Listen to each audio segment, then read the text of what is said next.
Welcome to Kitty and Nero Diaries on the 7th of August. Thanks very much to those who've been watching the recent videos.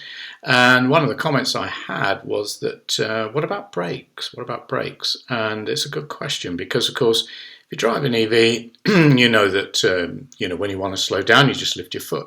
And the motor becomes a generator. It turns kinetic energy into electric energy, and it gives a bit back into your batteries. And you don't really use the friction brakes so much.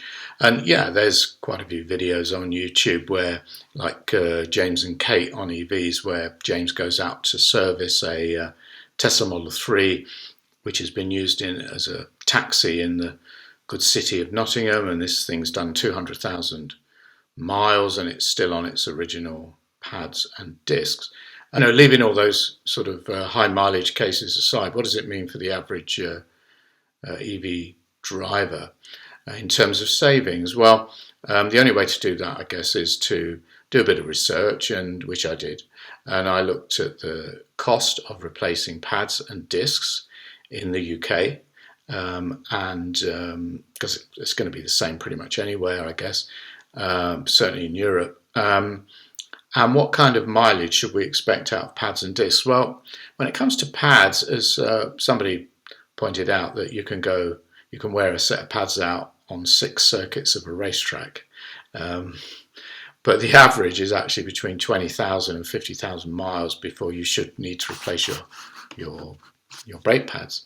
Obviously, there are extreme cases where people, drive really hard and brake really hard, and they get through the pads sooner than 20,000 miles. But 20 to 50,000 miles is the average.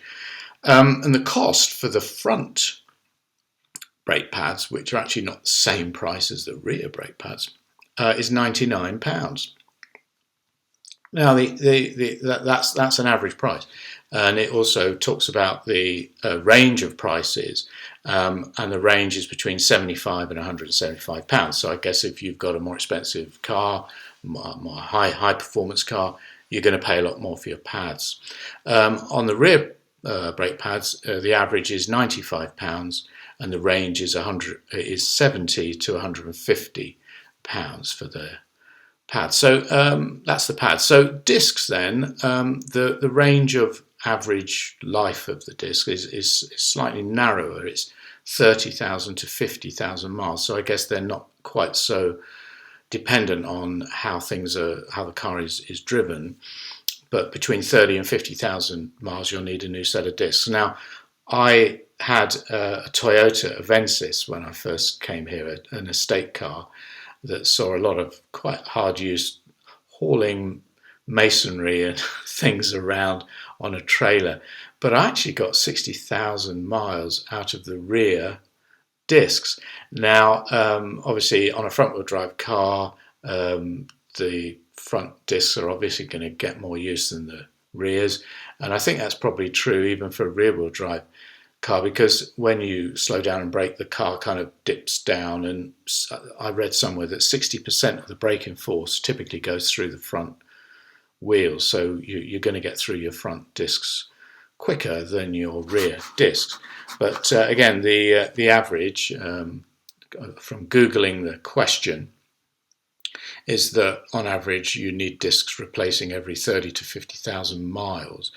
And again, there's a difference in price between the front disc and the rear disc for some reason. They look the same, but the front discs are on average £185 to replace, and the range of costs is between 130 and 375. So I guess high performance cars, again, they cost more, so you can pay as much as 375 for a set of discs, of two front discs. But the average is 185, as I say. On the rears, the average is £175, and that range is £125 to 350.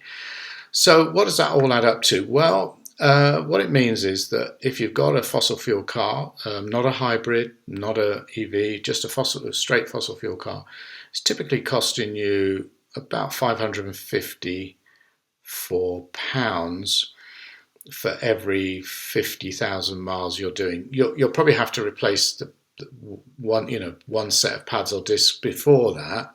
Say that's the sort of high end. So by the time you get to 50,000 miles, you would have spent £550 on pads and discs, depending on how you drive, of course. That in fact, that's probably the more sort of gentle driver, you could say, the more sort of sensible driver that doesn't brake hard all the time.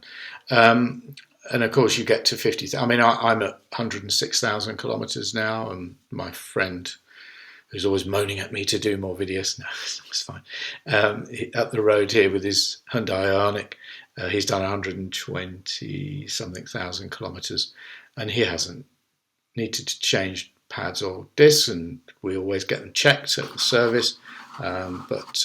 Yeah, I mean, it's quite possible to that both his car and my car could get all the way to the end of life on the original pads and discs. I mean, as I say, there's vehicles with 200,000 miles or more on them on the original pads and discs. But anyway, so that's another big saving that you enjoy when you have an electric car, as well as the hundreds of pounds a year you save in fuel and the not having to do oil changes, so that it's fairly minimal servicing. You're saving money all around. So really, come on, EVs are just better, aren't they? In every way, better to drive, better to own, much cheaper to run, and yeah, brakes. I mean, I'm not looking at any need to change mine for the foreseeable future. Anyway, hope you found that interesting. Thanks for watching if you did. Until the next time.